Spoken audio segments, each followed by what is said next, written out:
नमस्कार। News India में आपका स्वागत है अनुपम।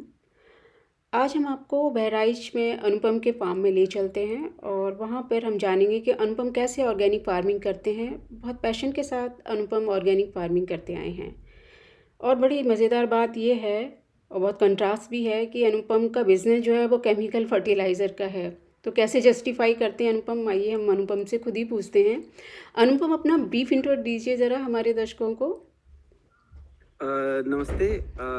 मेरा नाम अनुपम अग्रवाल है। मैंने मैथमेटिक्स ऑनर दिल्ली यूनिवर्सिटी से किया था। उसके बाद एमबीए किया, जॉब की आईसीआईसीआई बैंक में। उसके बाद मुझे अपने परिवार में बिजनेस में आना पड़ा, जो कि 50 साल से हम लोग केमिकल फर्टिलाइज़र और पेस्टिसाइड्स का उसका काम करते हैं। तो मेरे आने के बाद जब मैंने देखा कि यहाँ पे डेली बेसिस पे पेस्टिसाइड्स का स्प्रे बढ़ता जा रहा है, केमिकल फर्टिलाइज़र का यूसेज बढ़ता जा रहा है, तो मैंने खुद ही फार्मिंग करने की कोशिश की। क्योंकि फार्मर्स कहते थे कि ये बहुत चैलेंजिंग जॉब है, ये नहीं हो सकता, बहुत टफ है, इसमें प्रोडक्शन लॉस होता है सब कुछ। तो मैंने खुद ही ये ट्राई करने की कोशिश की। तो मैं पिछले 4 या 5 साल से अब ये प्राकृतिक खेती कर रहा हूँ। ये प्राकृतिक खेती और जैविक खेती में भी कुछ थोड़ा सा फ़र्क है, जैसे ऑर्गेनिक फार्मिंग या नेचुरल फार्मिंग। तो हम लोग नेचुरल फार्मिंग करते हैं, जो कि केवल काऊ बेस्ड फार्मिंग है, जिसमें हम लोग केवल देसी गाय के गोबर और गौमूत्र से ही ज़्यादातर खेती करते हैं। और उस कैलेंडर को भी फॉलो करते हैं, बायोडायनेमिक कैलेंडर को, सोइंग के लिए, हार्वेस्टिंग के लिए, ताकि हम सही समय पे उसका सही उत्पादन ले सकें अपनी फसलों का। तो लेकिन आप केमिकल फर्टिलाइजर्स बिल्कुल भी यूज़ नहीं करते हैं, जबकि आपका नहीं मैम, बिजनेस है खुद बिल्कुल का। नहीं मैम। ये तो मैंने आपको बताया कि हम ऑर्गेनिक से भी एक स्टेप ऊपर हैं, जो कि नेचुरल फार्मिंग होती है। कि ऑर्गेनिक में भी बायो पेस्टिसाइड्स या बायो फर्टिलाइजर के नाम पे बहुत सारे उत्पाद अवेलेबल हैं मार्केट में, बट हम अपने फार्म के अंदर कोई भी सामान अंदर नहीं आने देते हैं। जो भी पेस्टिसाइड जो हम खुद बनाते हैं अपने फार्म पे, वो हम यहीं बनाते हैं, और उसमें गौमूत्र और गोबर का ही अंश रहता है कहीं ना कहीं। और भी एक दो चीज़ें हैं, जैसे सीवीआर टेक्नोलॉजी है, चिंतारमन वेंकटेश्वर रेड्डी जी की एक टेक्नोलॉजी है, जिसमें हम मिट्टी का स्प्रे करते हैं, खट्टी छाछ का स्प्रे करते हैं। उसको पुराना करने के बाद, 60 दिन पुराना करने के बाद, वो तीनों तरह का काम करती है, as a fungicide, as a pesticide and as a fertiliser. तो ये गिने चुने 3-4 ही स्प्रेज हैं जो हम लोग फॉलो करते हैं। जैसे हमने एक ये चार्ट भी बना रखा है यहाँ पे, कि हम कैसे कैसे अपने किन फसलों में इसको शेड्यूल हमने बना रखा है। थोड़ा जूम और जूम एक करके दिखाइए अनुपम। मैम, हम्म। ये थोड़ा सा पुराना है, क्योंकि ये फसलों का हो चुका है ये, अच्छा। क्योंकि लास्ट जनवरी तक का है, और अब ठीक इनमें है। कोई स्प्रे होना नहीं है। अब नेक्स्ट फसल जब लगेगी उसमें होगा। तो ये जैसे हमने यहाँ लिखा है, अगर आप देख पा रहे, जीवामृत स्प्रे ये 19/11 में होना है। और ये बाकी सारे फसलों का अलग अलग दिखा हुआ है। फिर ऐसे ही ये जेसीडी जो लिखा हुआ है, जीवामृत छाछ डिकम्पोजर, तो ऐसे घन जीवामृत, ये इस तरह का जो पंचगव्य हम लोग काफी यूज करते हैं। ये थोड़ा सा महंगा बनता है मैम, क्योंकि इसमें घी और केला, कोकोनट, बहुत सारी चीजों का करके इसको बनाया जाता है। लेकिन बहुत स्ट्रॉन्ग ये फर्टिलाइजर भी कहेंगे, और इसको पेस्ट रेपेलेंट भी तो कहेंगे। ये महंगा और पड़ता जैसे है, ये सारा आपका महंगा पड़ता है, इसलिए इसलिए हमारे फार्मर्स इसको खेतों में यूज़ नहीं करते हैं। केमिकल फर्टिलाइजर से ज़्यादा नहीं नहीं महंगा नहीं पड़ता है ये। नहीं नहीं, पंचगव्य थोड़ा सा कॉस्टली पड़ता है, लेकिन नहीं, केमिकल फर्टिलाइजर से महंगा नहीं पड़ता है। या केमिकल पेस्टिसाइड से भी महंगा नहीं पड़ता है। क्योंकि हम्म। हमारे पास खुद अपनी गायें हैं जिनका घी हम बनाते हैं। तो ऐसा तो नहीं होता है कि मैम हम घी बनाते हैं तो हमारे सारे बैच अच्छे ही बनते हैं, बट क्योंकि हमें अपने कंज्यूमर तक अच्छा ही सामान लेके जाना है, तो उनमें से कुछ बैच खराब होते हैं। या जैसे मैंने आपको पहले भी एक बार बताया था, कि जैसे हमारी कोई गाय बीमार है और इमरजेंसी में मुझे कोई उसको एलोपैथी मेडिसिन ही देनी पड़ी, क्योंकि गाय बहुत जल्दी डिटेरिएट होती है और उसके मरने का डर होता है। तो उसको जब एलोपैथिक मेडिसिन देनी पड़ती है, तो उसका दूध हम नहीं इस्तेमाल करते घी में, अच्छा, एक बात ये किसी भी हाल बताइए में। अनुपम कि गाय का ही क्यों, भैंस का? हम लोग जैसे भैंस का भी तो अगर हम यूज़ करते हैं मैन्योर, कावा डंग होता है, ऐसे ही भैंस का भी डंग होता है, तो हम उसका भैंस का क्यों नहीं यूज़ कर सकते हैं, गाय का ही क्यों करते मैम हैं? मैम, जो देसी गाय का गोबर है, उसमें करीब 300 करोड़ जीवाणु पाए जाते हैं प्रति ग्राम। और ये मात्रा किसी भी और काउडंग में नहीं है। भैंस के में इतनी पोटेंसी नहीं है, या जर्सी गाय के उसमें उतनी पोटेंसी नहीं है। तो आपने ये मैं नहीं कह ये रहा हूँ। आपने लैब टेस्ट कराया काउडंग को? नहीं मैम, लैब टेस्ट ही एक ऐसी चीज़ है जो कि हम लोग नहीं करा पाते हैं ऑफनली, क्योंकि बहुत ज़्यादा महंगे हैं। मतलब उसका मैं अब कराने लगूंगा तो मैं किसी भी हाल में अपने उत्पाद को उन रेटों पे भी नहीं बेच पाऊंगा जिन रेटों पे मैं अभी बेच रहा हूँ। तो जैसे मैं एक छोटा सा एग्जांपल दे रहा हूँ कि मैंने जो मेरा काला नमक राइस है वो उसका ग्लाइसेमिक इंडेक्स बिलो 55 होता है, जो कि शुगर पेशेंट्स खा सकते हैं। तो मैं कल पता चल कर रहा था कि चलो ला उसको मैं रिसर्च तो जो हो रखी है वो तो ठीक है, लेकिन मैं भी इसको करवा लेता हूँ और अपने लैब रिपोर्ट्स अपने इसमें लगा दूंगा, अपने प्रोडक्ट की पैकिंग पे। बट मैम वो 18,000 का एक सिंगल टेस्ट है। सो वो इस तरीके से जो जीवाणुओं का मैंने अभी बताया गोबर का, ये जैसे वो डॉक्टर कृष्ण चंद्रा जी हैं। आपने प्रैक्टिकल करके देखा होगा कि ठीक है कि ये इसमें ये ज़्यादा इस काउडंग को यूज़ करते हैं तो ज़्यादा उपजाऊ है, और अगर हम भैंस का यूज़ करते हैं तो वो कम है, तो उस बेसिस पर आपने फाइंड आउट किया होगा।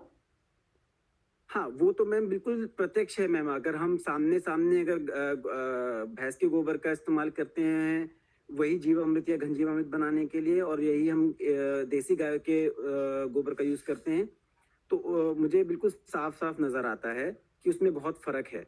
लेकिन आप और ये स्टडीज हैं जिनके पेपर्स अभी मैं तुरंत नहीं ला के रखा हूँ, बट जैसे डॉक्टर कृष्ण चंद्रा जी हैं जो कि गवर्नमेंट ऑफ इंडिया के ही पैनल पे थे, गाजियाबाद में एनसीओएफ में डायरेक्टर थे, वो उनके रिसर्च हैं।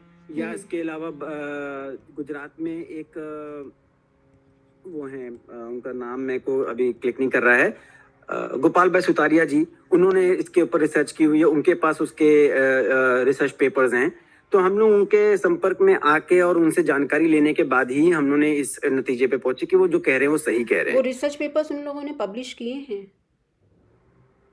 मैम 99.99% डॉक्टर कृष्ण चंद्रा जी के तो सब पब्लिश्ड हैं, क्योंकि गवर्नमेंट ऑफ इंडिया से ही एफिलिएटेड हैं वो। अब नहीं है, वो शायद रिटायर हो गए हैं, बट उन्होंने ही वेस्ट डिकम्पोजर की खोज की थी, और वेस्ट डिकम्पोजर भी उसी से ही बना है, गाय के गोबर से ही बना है। उन्होंने उससे एक्सट्रैक्ट करके उसको छोटी बॉटल में कर दिया था, जो कि लाइफ टाइम मल्टीप्लाई हो जाता है। उसमें थोड़ा सा गुड़ लगता है मल्टीप्लाई करने के लिए, और वो एक ही बार खरीदना है और वो लाइफ टाइम मल्टीप्लाई हो जाता है। थोड़ा सा आप चल चल के थोड़ा सा वॉक करके हाँ जी। भी शो कर सकते हैं अपना फार्म को। हाँ जी। और अब तो मैं एक तो आपको आपकी फ्री मैं अभी ग्रेजिंग, आप बता रहे थे कि आपकी फ्री ग्रेजिंग काउज हैं तो वो फ्रीली ग्रेज करती हैं, तो हाँ, ऐसा मैं नहीं वो है। सारी चीजें दिखा हाँ, लेकिन वो मैं दिखा देता हूँ मैम। जैसे एक आपकी फसलों को नुकसान नहीं पहुंचाती हैं? आपकी आवाज कट रही है मैम। आपकी फसलों को नुकसान नहीं पहुंचाती हैं मैं आप शायद? नहीं मैम, फ्री ग्रेजिंग है, लेकिन उनके लिए हम लोगने एक बैरिकेडिंग कर रखी है उतने एरिया के लिए। जैसे वो करीब हमारे यहाँ का हाफ एकड़ है ऑलमोस्ट। तो हाफ एकड़ हमारा, हमने उसको बैरिकेडिंग कर रखी है कि उसके अंदर वो फ्री ग्रेज्ड हैं, और बाकी बाहर नहीं निकल सकती। तो मैं आपका वो भी दिखा कितना दूंगा आपको। कितना इनका छोटा सा हमने घर बना रखा है, सिर्फ इनके लिए, जितने भी हीफर्स हैं हमारे पास। ये देखिए सारे ही खुले हुए हैं, इनमें ये कोई भी बंद नहीं होंगे, कभी भी नहीं बंद होते। एक ही देखिए चारा इनका यहाँ भी रखा हुआ है मैम, जैसे ये रहा, लेकिन एक साथ मिलके यहीं खा रहे हैं, यहीं पे। ये देखिए, तो वो क्या है कि मैम अपना पेट भरना सबको आता है, वो सब अपने हिसाब से पेट भर लेंगे। और बिल्कुल। वैसे तो वो वाली गाय, बड़ी वाली गाय भी सारी मैम खुली ही रहती हैं। एक बार उनको बांधते हैं कि एक इनिशियल खा लें, उसके बाद उनको खोल देंगे। वो अंदर जितना छोटा बड़ा मैंने दिखाया था उसमें तो वो खुली रहेंगी ही रहेंगी। इसके अलावा जो उनको हम एक बड़े खेत में छोड़ देते हैं, जिससे वो अपना आराम से चल फिर सकें, जिससे उनका डाइजेशन बेटर हो और अल्टीमेटली मिल्क अच्छा मिले। अभी आपकी इस समय कौन सी फसल आप कर रहे हैं? हाँ हाँ, मैं आपको दिखा देता हूँ मैम, वो भी चल के आप सारी चीजें दिखा।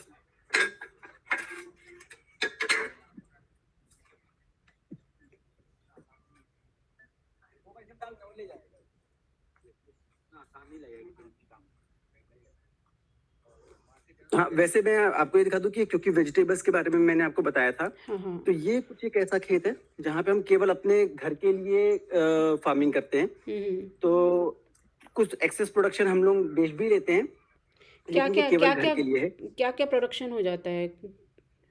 मतलब वेजिटेबल्स तो हम कोई भी नहीं छोड़ते। सारी अ, वेजिटेबल्स घर के सारी लिए, या वेजिटेबल घर के लिए या बेचने के लिए भी होती है? केवल घर के लिए मैम। घर के तो लिए। एक दो छोटे पोर्शन हमने बना रखे हैं जो हम्म। केवल घर के लिए, जैसे ये लहसन है मैम। हम्म। लेकिन जब लहसुन एक्स्ट्रा होता है हमारे पास, तो हम लोग उसका, आपने हमारे सुंदर नसर में देखा होगा कि हम्म। हम लोग वो भी बनाते हैं, गार्लिक की चटनी, हम्म। जो कि मेरी मम्मी की रेसिपी है।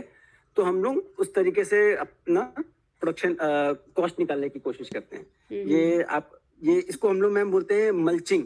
ये हम्म। जो पैरा डाला हुआ है, वीट, ये राइस स्ट्रॉ है, इससे हम लोग अपनी जमीन को ढक के रखते हैं। कि ऐसा माना गया है कि जितना आप जमीन को ढक के रखेंगे, हम्म। उतना ही वाटर का इवेपोरेशन कम होगा, हम हम्म। वाटर सेव कर सकेंगे। ओके।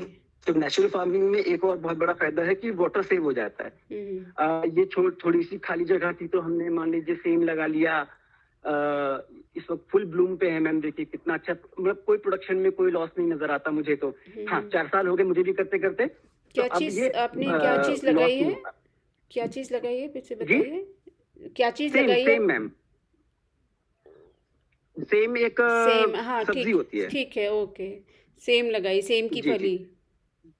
जी। हम्म। इसी प्लॉट में हम लोग क्या करते हैं मैम, ट्रायल्स भी करते रहते हैं। जैसे मैंने हम्म। बताया ये वेजिटेबल का प्लॉट है मेरा, हम्म। तो इसमें हम लोग ट्रायल भी करते रहते हैं। जैसे एक ये दाल है मैम, जो हम्म। हम नेक्स्ट लाएंगे भी अपने प्रोड्यूस में। इसको हम लोग बोलते हैं या लोकल लैंग्वेज में भाकला। भाकला। तो बोलते अच्छा। हैं कि ये एक्सट्रीमली न्यूट्रिशियस है, तो ये जनरल, अभी रेडी होगी ये। जनरल भाषा में क्या बोलते हैं इसे?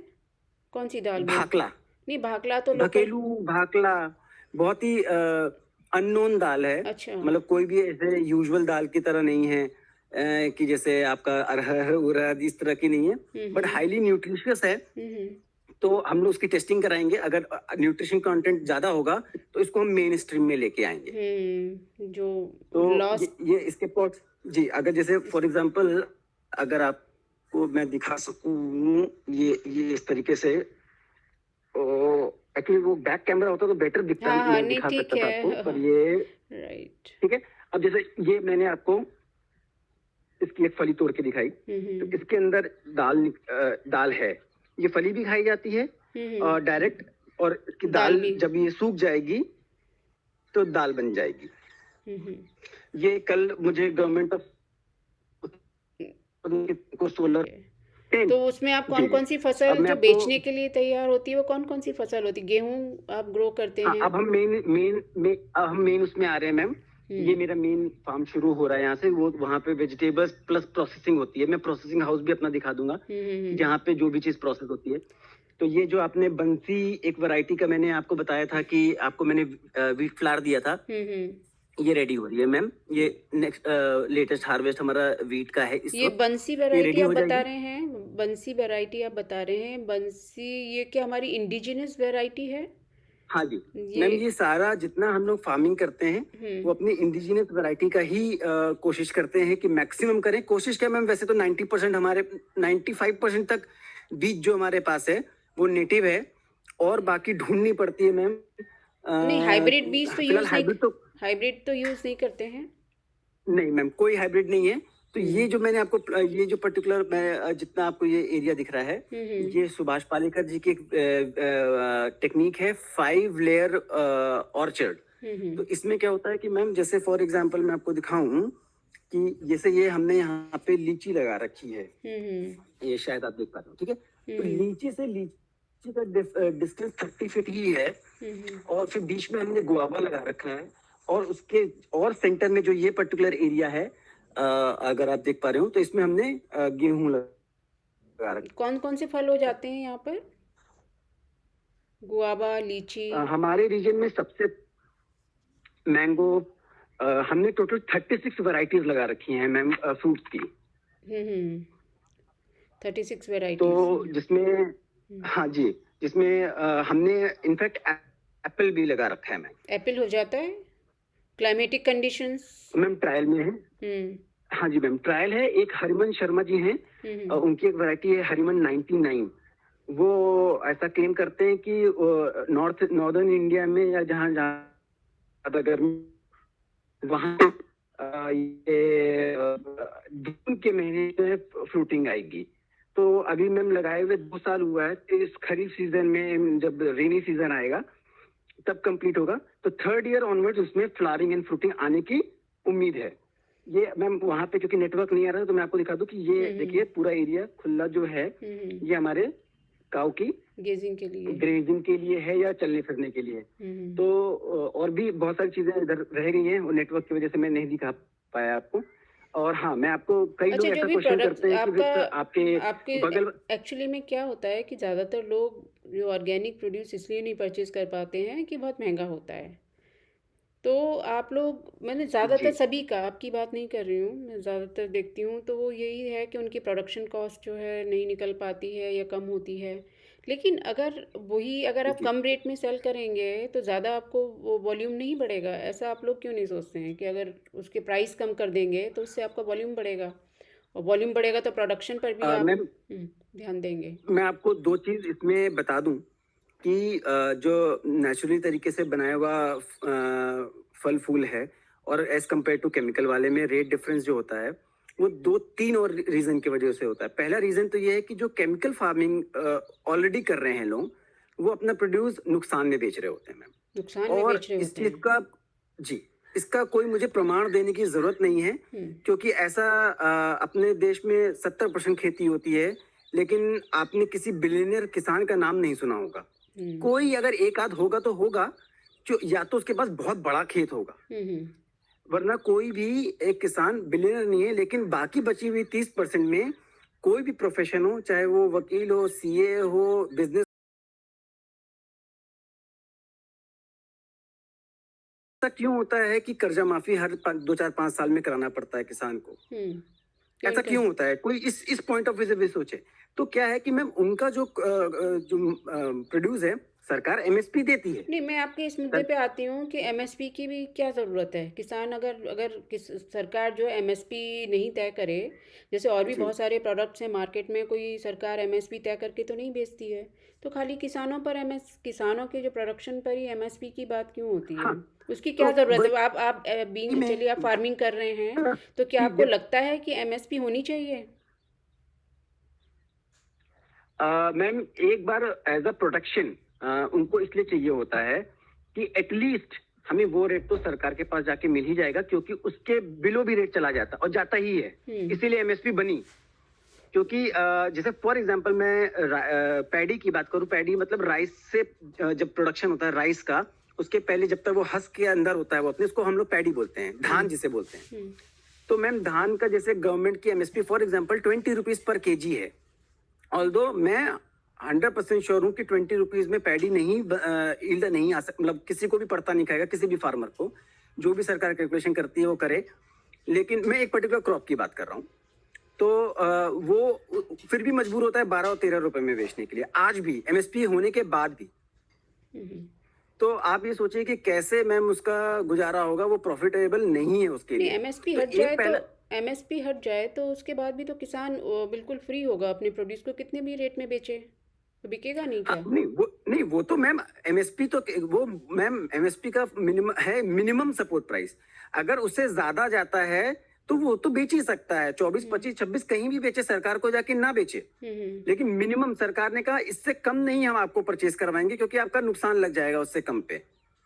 तो उसको मिनिमम एक सपोर्ट प्राइस उसके लिए बना दिया गया, ताकि जो बाजार के जो ट्रेडर्स हैं, ट्रेडर्स एमएसपी को देख के रेट उनसे ले।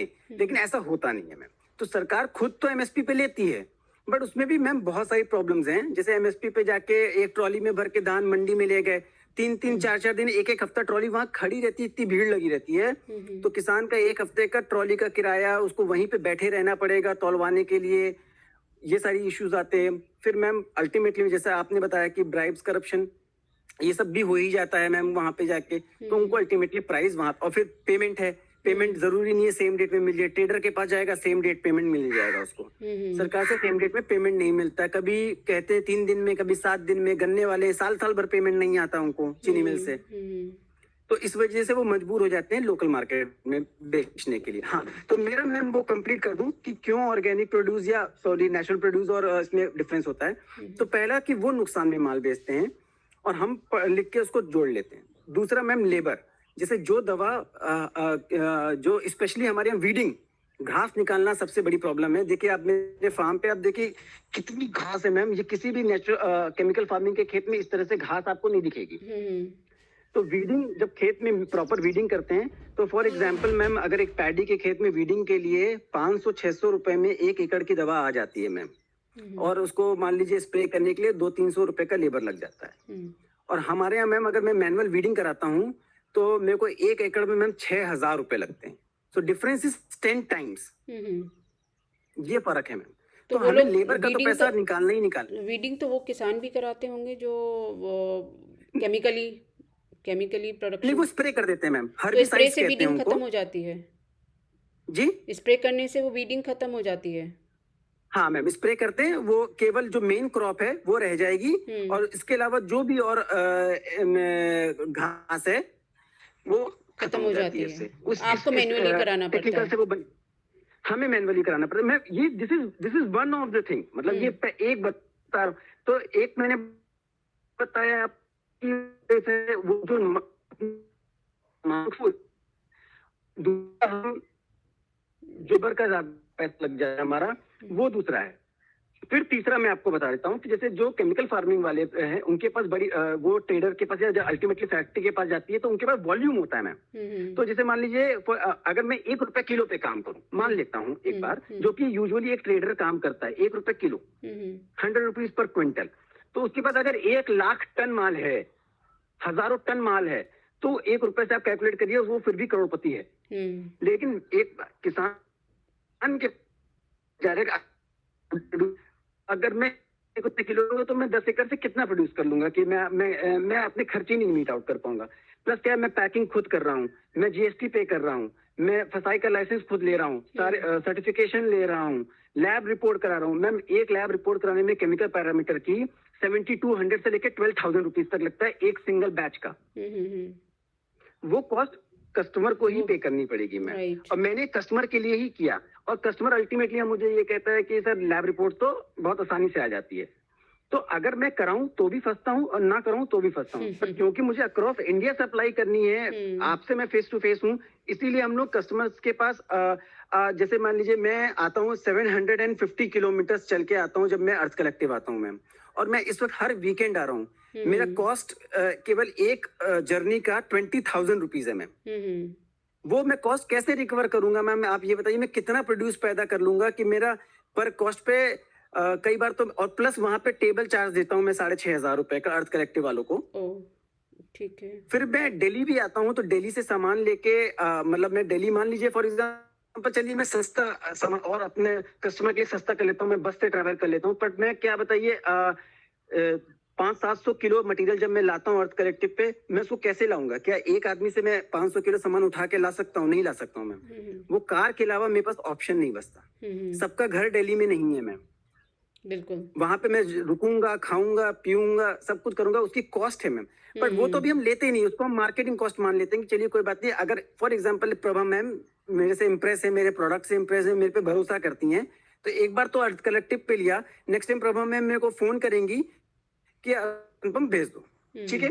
अब अनुपम भेज देगा डायरेक्ट, तो उसकी कॉस्ट जाने आने की खत्म हो जाएगी। लेकिन डिलीवरी कॉस्ट मैम पर केजी जो डिलीवरी कॉस्ट है वो भी अगर मैं एवरेज बात करूं, एकदम एवरेज, तो 70 टू लेके 90 रुपीज पर केजी की कॉस्ट है मैम। तो अगर मैंने आपको मैम 250 रुपए किलो का काला नमक चावल दिया और मैंने आपको डिलीवर किया, तो 70 टू 90 रुपीज पर केजी मैं आपको सिर्फ डिलीवरी वाले को दे रहा हूँ, वो मेरे जेब में नहीं जा रहा है। तो यू हैव टू अंडरस्टैंड कि वो 250 रुपए मैंने आपसे लिए जरूर, लेकिन मेरे जेब में नहीं है। तो आप पहले तो 70 वो माइनस कर दीजिए, या 90, वो डिपेंड करता है, बैंगलोर जा रहा है, बॉम्बे जा रहा है, दिल्ली जा रहा है। इसीलिए हम रिक्वेस्ट करते हैं अपने कस्टमर से कि जब आप मेरे पर विश्वास जता रहे हैं तो आप हमसे 5 kg एंड मोर लीजिए, क्योंकि 5 kg जैसे ही हम पहुंचाते हैं इसको अपने डिलीवरी के वेट को, तो कॉस्ट ऑफ डिलीवरी हमारी 50 to 60 रह जाती है। तो then we save 20 rupees there. और इसीलिए लोग ज्यादातर करके वो मिनिमम अपना वैल्यू बनाते हैं कि कार्ट में अगर आपका 1000 नहीं है तो हम आपसे डिलीवरी चार्ज लेंगे, और कार्ट में अगर 1000 से ऊपर है तो हम बेयर कर लेंगे उसको, कि उतना उतना हम अपने प्रॉफिट से माइनस कर लेंगे। 5 kg का 250 रुपए हुआ फॉर एग्जाम्पल मैम, तो वो मैं बेयर कर लूँ एक बार के लिए। और अगर आप मोर देन 1000 का पेमेंट करते हैं तो खैर मतलब ये आपको जब ये एक आदमी को बताने से नहीं चलता, इसीलिए हम लोग इतने सारे इवेंट्स करते हैं ताकि कोई भी ऐसा आदमी जो उसको समझना चाहे। जैसे बहुत सारे लोग तो मैम काउंटर पे आके सिर्फ ये कहते हैं, अरे भैया ऑर्गेनिक का नाम लगते ही महंगा हो जाता है। पर मैम प्रॉब्लम ये आ रही है कि ऑलरेडी, अच्छा और मैम महंगे की बात करें अगर मैम, तो फूड को लेके सब कुछ सस्ता है। आपको घर लेना है करोड़ों का, गाड़ी लेनी, गाड़ी तो मारुति भी है मैम, ऑल्टो भी है, उससे आप अपने ऑफिस जा सकती हैं और आ सकती है। वो 5 लाख या 6 लाख की है, आदमी क्यों 60 लाख रुपए की BMW लेके जाता है? तो उसके लिए पैसा है, उसके पास सब कुछ है मैम, नहीं, पर खाने को लोग छोड़ फिर के भी सब चीज के लिए नहीं पैसा है। करते हैं, ऐसी बात नहीं है। जो लोग थोड़ा सा इसका रखते हैं कि जी वो लोग जो है अपना बजट बनाते हैं कि अब ठीक है हम बीमार ना हो, जी या हम जो है ऑर्गेनिक, हाँ हाँ ऑर्गेनिक प्रोड्यूस खाकर और जो है हम हेल्दी रहें। तो अभी लोग अवेयर हुए हैं और इस पर भी खर्चा कर रहे हैं, बजट बना रहे हैं, अपना खर्चा कर रहे हैं। एक्स्ट्रा थोड़ा सा आता है तो बिल्कुल ठीक बिल्कुल। है। कह रहा हूँ, हम लोग की फील्ड में आएगी कि लोगों को थोड़ा सा समझ रहे हैं इस बातों को। ये जो होगा क्यों चैनल के माध्यम से पत्ते लोग देखेंगे, उनको ये पता एक आदमी दूसरा लोग अवेयर अवेयर नहीं है। अब सारी जैसे ठीक है, बताओ। आप मुझे, मैंने ठीक है मैंने समझा कि वर्चुअल टूर किया जाए और समझा जाए कि आप कैसे करते हैं, तो ये हर एक के दिमाग में डाउट तो उठता ही है कि आप करते हैं कि नहीं भी करते हैं, या ऐसे ही जो है बस बस बिल्कुल थोड़ा सा कर लिया, या ऊपर से हम कौन देखने जा रहा है फार्म्स को। आपकी वॉइस ब्रेक हो रही है। आपके भी अनुपम, आपकी वॉइस ब्रेक हो रही है। मोस्ट जी आपकी, हाँ अब वॉइस ब्रेक हो रही अब थी। आ रही है मैम कुछ, मैं थोड़ा सा हाँ राइट, अब मैं ठीक कह रहा है। हूँ कि आपके व्यूअर्स और प्लस आपके फैमिली मेंबर्स या जो भी रिलेटिव्स हैं, दे आर मोस्ट वेलकम, या anybody most welcome to visit my farm any time of the day. यहाँ आके, और वर्चुअल टूर तो मैं कभी भी करा दूंगा, बशर्ते मैं यहाँ पे हूँ, मैं कहीं बाहर ना हूँ। तो और मैम एक और प्रॉब्लम हम लोग को as a chemical natural farming में आती है, जो लोग क्वेश्चन करते हैं, ताकि मैं क्लियर कर दूं लोगों को। जैसे वो कहते हैं कि भाई आपके बगल वाले खेत में तो नेचुरल फार्मिंग नहीं हो रही है, वहां पे तो केमिकल फार्मिंग हो रही है, जो पोलन तो आप वगैरह लोग उड़ के उनसे आएगा। कैसे बचते हैं? हाँ, कि एयर तो कंटामिनेट होती ही है, या वाटर तो कंटामिनेट होता ही है, विच इज ट्रू। बट दो चीज इसमें मैं फिर बोलूंगा कि एक तो ये है कि मैम डे 1 से आप क्यों चाहते हैं कि एक 100% ही चीज आपको मिल जाए? एक टाइम लगेगा, थोड़ा सा टाइम लगेगा कन्वर्जन में, सॉइल भी कन्वर्ट होने में टाइम लग रही है, वाटर भी कन्वर्ट होने में टाइम लेगा, साइड वाले भी लोगों को समझाने में समय लगेगा। लेकिन फिर भी हम लोगों ने क्या किया, जैसे हम लोगों ने यहाँ पे बैम्बू लगाया, आप अगर मेरी आवाज आएगी, जैसे हमने ये बैम्बू प्लस वाटर को भी फिल्टर कर देता है बैम्बू, हमारा पानी उस साइड नहीं जाने देता, उनका पानी हमारे साइड नहीं आने देता।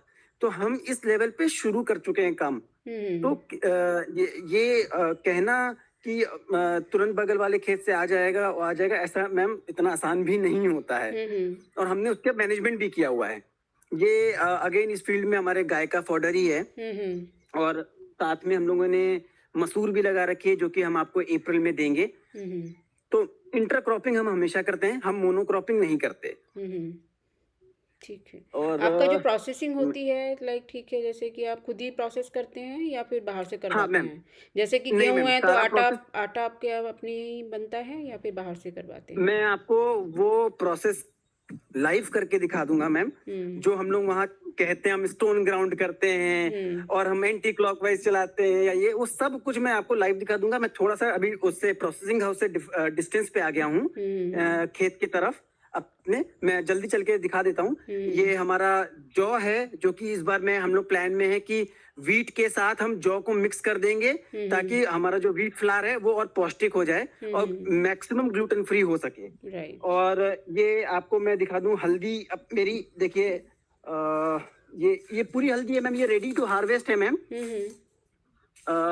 ये पूरी हल्दी है, रेडी टू हार्वेस्ट है, लेकिन अभी हम लोगों ने हार्वेस्ट नहीं की। जैसे जैसे डिमांड आती है मैम, वैसे वैसे हार्वेस्ट करते हैं। अगर आप ये अच्छा, देख सकते हो, शायद यहाँ पे अगर दिख रही हो, मैं हाँ श्योर नहीं हूँ मैम। दिख रही है, दिख ये रही है। ये हल्दी है, इसको ऐसे निकालना मुश्किल है, लेकिन ये तो ये पूरा बेड हल्दी का है। वो हम लोग इसको इस बार ट्राई कर रहे हैं क्योंकि मैंने आपको फिर बता रहा हूँ कि जैसे न्यूट्रिएंट पे हम लोग वर्क करते हैं, तो इसको हम इस बार छोड़ देंगे ऐसे ही, इसको हम नेक्स्ट क्रॉप इसी में ले लेंगे, कोई जुताई नहीं करेंगे, कोई कुछ नहीं करेंगे और अपने सॉइल के कैरेक्टर को चेंज नहीं करेंगे, ये दोबारा जर्मिनेट होगी।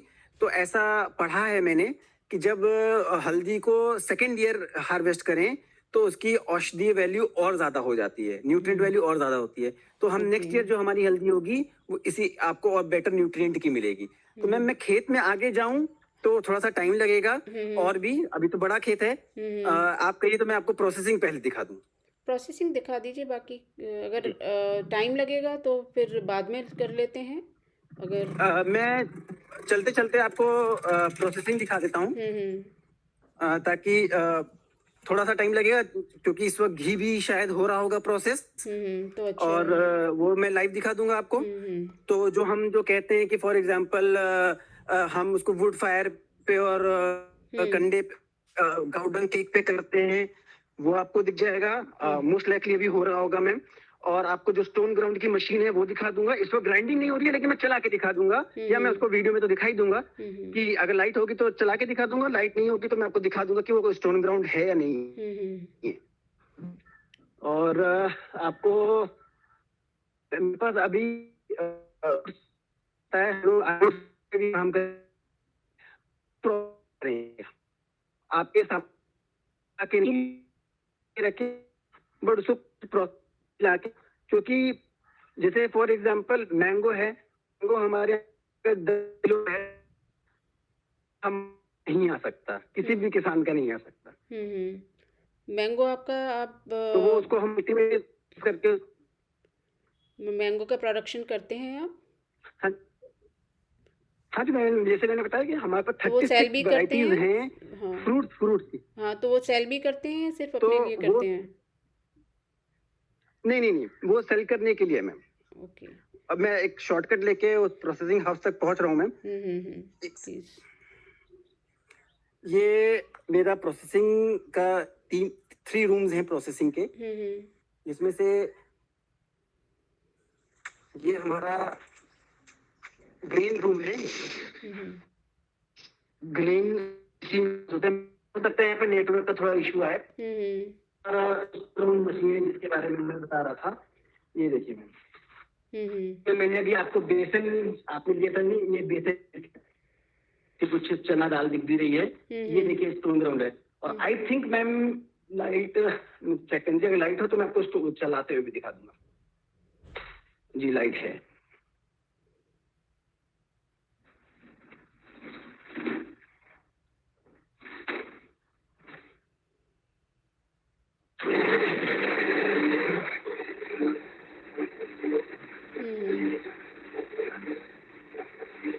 ये स्लो आरपीएम इसका स्लो होता है ना?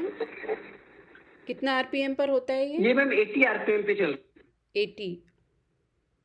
80 आरपीएम पे। और वैसे जो और बाकी जो मेरी दालें हैं वो देखिए मैम इन पे दली जाती हैं। ओह अच्छा।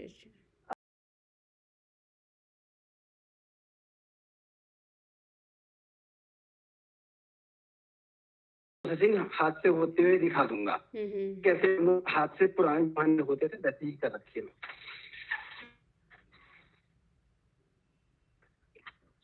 अब जो वी फ्लावर हमारा है वो इसी पे प्रोसेस होके जाता है मैम। अच्छा। अब मैम ये 1 घंटे में सिर्फ 4 किलो निकलता है।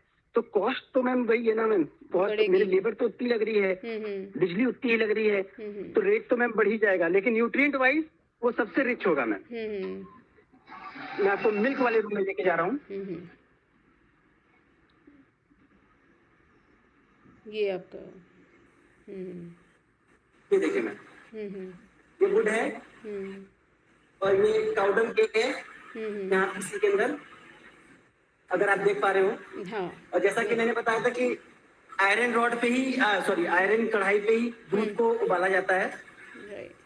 तो ये वो प्रोसेस अभी इस वक्त चल रहा है।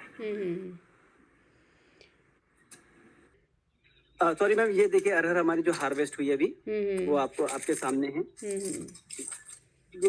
ये इसको भी शेड ड्राई जैसे हो रही है ना मैम, ये मैंने हम लोग बोलते हैं, हम लोग शेड ड्राई करते हैं, लेकिन धूप ज्यादा यहाँ पे लग नहीं रही है और लगेगी तो उसके ऊपर चादर। ये फाइनली ग्रेन है। पा रही हूँ। ये है, और मैं आपको और भी दिखा दूं, जैसे हम लोगों ने सोलर ड्रायर बनाया हुआ है। ये खुद ही बनाया है, क्योंकि बाजार से खरीदने जाएंगे तो महंगा हो जाएगा काफी। तो वो सब भी अगर मैं करने लग जाऊंगा बाजार से परचेज करके, तो मैम बहुत महंगा हो जाएगा प्रोड्यूस। ये हमारा सोलर ड्रायर है, इसमें हम ओके सॉरी, ये सोलर ड्रायर है हमारा। इसके अंदर अपनी हल्दी, मोरिंगा, तुलसी, मिंट, ये सब इसी में हम लोग ड्राई करते हैं। और पैनल ये रखे मैम, अगर आप देख, हाँ मैं देख पा रही हूँ। हाँ, हाँ ये पैनल देख पा रही हूँ, राइट। तो हाँ, इससे बहुत बड़ी क्वांटिटी में नहीं होता होगा, थोड़ा थोड़ा ही होता हाँ होगा। हाँ, वो तो एक्चुअली मैम ये ट्रायल मोड था कि हम खुद बना सकते हैं कि नहीं, क्योंकि अगर इसको हम बाजार में लेने जाएंगे तो 1.5 रुपए का आएगा, और अगर मैं इसको खुद बना लिया हूँ तो काफी सस्ते में बन गया है ये। तो अभी इस आपका वजह ब्रेक से इवन पॉइंट आ गया है या फिर अभी लॉस में है आपका? अभी लॉस में है मैम, और अभी 1-2 साल तो हम नहीं आ पाएंगे, क्योंकि इतना प्रोड्यूस नहीं है। मैंने अभी बताया कि हम जिन रेटों पे देते हैं वो रेट हम कहीं ना कहीं, जो बाकी किसान जो जेन्युइन काम करते हैं इस फील्ड में, उनका रेट रखा हुआ हम अपने रेट को मैच करते हैं, ताकि हम उनसे महंगे ना हो जाएं एटलीस्ट। और ये मान के चलते हैं कि ब्रेक इवन हमारा 2 साल के बाद शुरू होगा। तो 4 साल हो गए, 2 साल लगेगा। और मैं मिल्क वाले में भी एक अचानक से मुझे याद आया, क्योंकि गौशाला फिर सामने आ गए मेरे। मिल्क वाले में एक गाय, अगर एक ऑथेंटिक साहिवाल गाय लेनी है तो मैम 75,000 से 1 लाख रुपीस तक की आती है। वो कॉस्ट ऑफ कैपिटल, अगर मेरे पास 100 गाय है तो मैम 1 करोड़ रुपए लगेगा। एक बिजनेसमैन अगर होगा तो उस पर रिटर्न ऑन इन्वेस्टमेंट भी जोड़ेगा, कि मेरा ब्याज लगेगा 10-12% बैंक में, शेड बनेगा, वो 1 करोड़ का शेड बनेगा, भूसे के लिए गोडाउन बनाऊंगा, वो बनेगा 10-20 लाख रुपए का। और फिर उसके बाद आपको अल्टीमेटली, और फिर लेबर तो खैर आप जानते हैं कितनी शॉर्टेज है, क्राइसिस है, महंगा है।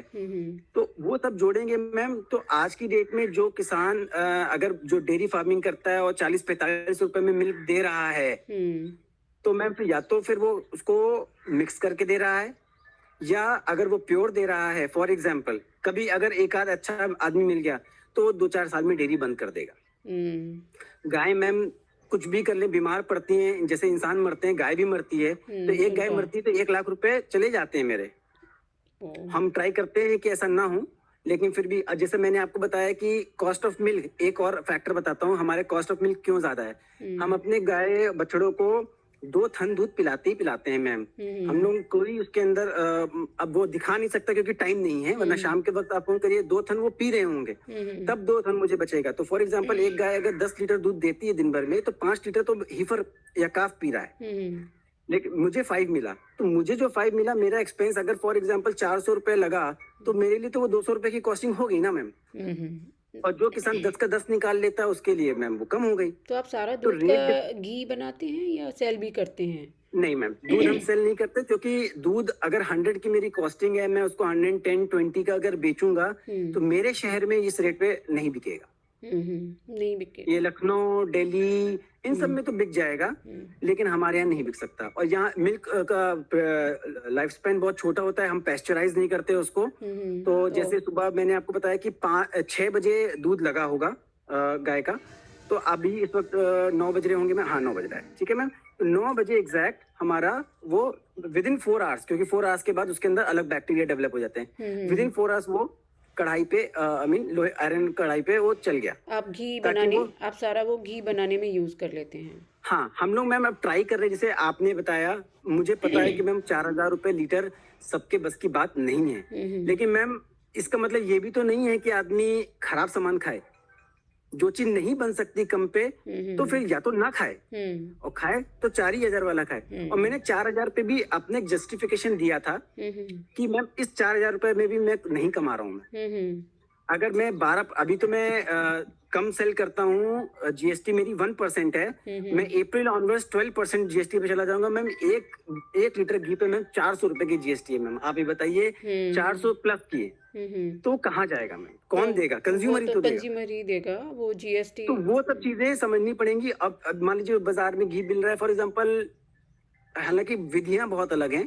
1200 वाली भी और जेन्युइन है, ऐसा नहीं है। जो मलाई से निकालते हैं मैम, वो 1200 से लेके 1500 से बीच में बन जाएगी और आप आराम से उसको कंज्यूम भी कर सकते हैं। लेकिन उसमें जो फैट होता है ना, वो फैट डिफरेंट होता है। वो फैट बॉडी के लिए उतना अच्छा नहीं होता है। जैसे फैट की कैटेगराइजेशन होते हैं, मूफा, पूफा, अनसैचुरेटेड फैट, इस तरीके से ना मैम। तो वो फैट उनका अच्छा नहीं होता है अगर मलाई से बना होता है। प्लस जो हमारा मिल्क से जो बनता है, क्योंकि ये देसी गाय हैं, तो इनके अंदर एक A2 मिल्क मिलता है, तो एक तो वो डिफरेंस होता है। वो हो सकता है किसी और जर्सी गाय से बना हो। एक तो ये डिफरेंस मिक्स रेट का मिक्स बहुत, भी हो क्योंकि सकते एक हैं। जर्सी गाय 20 लीटर, 25 लीटर, 40 लीटर तक मिल्क दे देती है एक दिन में। तो बट कोई भी देसी गाय आप मान के चलिए ऑन एवरेज 10 लीटर से ऊपर दे ही नहीं ये तो सकती, और साहिबाल, उससे कमी। हाँ, जैसे साहिबाल जैसी गाय हैं या राठी जैसी गाय हैं, वो तो अच्छा, जी उनका प्रोडक्शन अच्छा होता है, नहीं?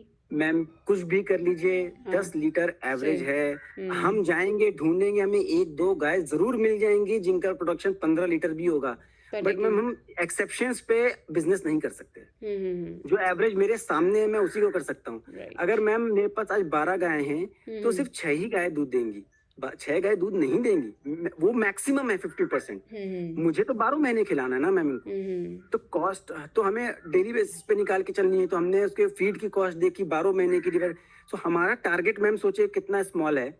अगर मैं 100 रुपीज पर डे पर काओ NP लेता हूँ, net profit 100 rupees per day पर काओ, तो भी मैं एक अच्छा डेयरी फार्मर कहलाऊंगा तब।